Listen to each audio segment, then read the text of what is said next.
Triggers aren't your enemy. They're your opportunity. Every frustration, every flare up, every emotional spike is a signal showing you exactly where you need to grow as a leader. Yet most managers, they spend all their energy avoiding triggers or at least blaming others for them. Elite leaders, they turn triggers into tools, and that is how they build trust under fire.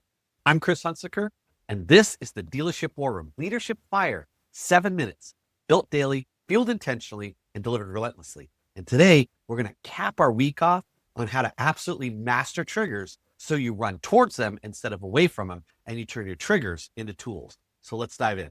Let's pull this week together. Step one we talked about was own the trigger. Stop outsourcing your emotions. The frustration lives in you, not in them. And ownership gives you control.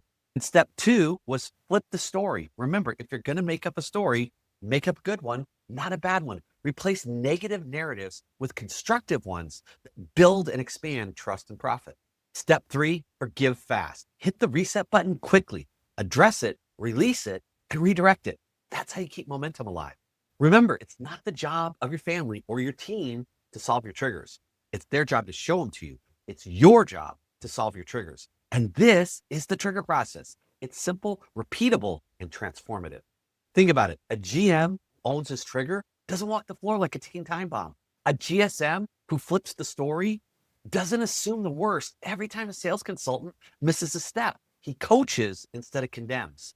A service manager who forgives fast doesn't drag last week's mistakes into this week's huddle. She clears the air and moves forward. So what happens? Trust skyrockets because people stop hiding their mistakes. Execution speeds up because there's less drama and more focus. Retention increases because people don't quit. A boss or a leader that gives them room to grow. And profit follows because there's fewer distractions and more consistent performance. That's not theory, that's ROI. And here's the shift I'm asking you to make. Your team is not there to solve your triggers. Your team is there to show you your triggers. Triggers reveal the exact muscles that you need to grow. Patience, clarity, resilience, self-control. Every time you grow one of these muscles, every time you focus to expand that, your team, your family, and your future self, thank you for the execution, the effort, and the reps. Since triggers are such a sensitive subject, they lend themselves to blind spots. Here's another blind spot I've seen in leaders and managers over my last 3 decades of coaching. And that is this idea that when you start getting a lot of your triggers hit, we tend to blame our team. There's something wrong with our team. That's why all these triggers are coming up. And that's not true at all. The reason all the triggers are coming up is because your team is telling you you got room to grow.